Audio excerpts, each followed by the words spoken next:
So the benefits of participating in research, I think, are we improve our service. As a team, I think we've improved our technique in consulting, and we've just become much more holistic, looking at the patient as a whole. So much research is done within acute hospital settings, but actually most clinical care occurs within the community.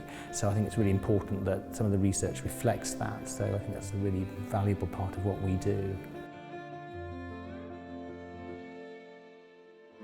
The really important first steps are about making sure we have our research questions appropriate for patients and for healthcare professionals. Then we'll work with other academics and experts in different methods that we need to use to answer the questions that we have.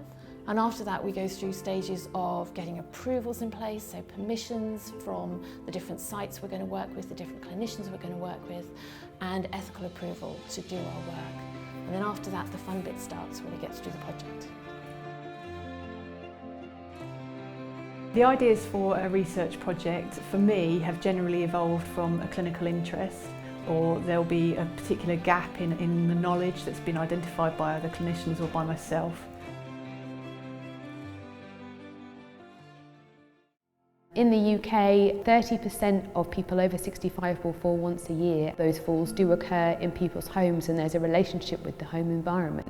So we were going in and doing environmental assessments to look at potential hazards, make recommendations, offer equipment and adaptations to try and reduce people's risk of falls. We're often dealing with research in controversial areas that are quite difficult to actually get research involved and actually to get something more tangible almost that you can take out and say, actually this is a really good idea and this is why we do it, because here's the evidence. I see my role as a bit of a matchmaker in some respect. If somebody comes to us, an academic or a researcher, and they're interested in doing a study, we are the people that can identify the right service for them to work with. My role is a kind of liaison role really between clinical services and researchers and academics and our R&D team who sort out approvals for studies. So I will liaise with academics, I will liaise with our clinical services and see if the studies that are coming through match our services and if we can support delivery of those studies. I work within the Trust to ensure that we deliver NIHR research throughout the services and that patients right across the Trust having any contact have the opportunity to take part in research if they want.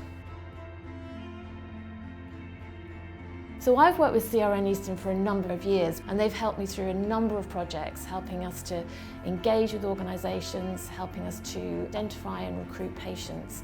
So it's a long story of a sort of happy relationship between the two of us. We know that they're a very responsive organisation, they're very supportive of the research team, but also importantly of the clinicians that we're working with. So they act as a sort of a bridge between the two of us, which works really well.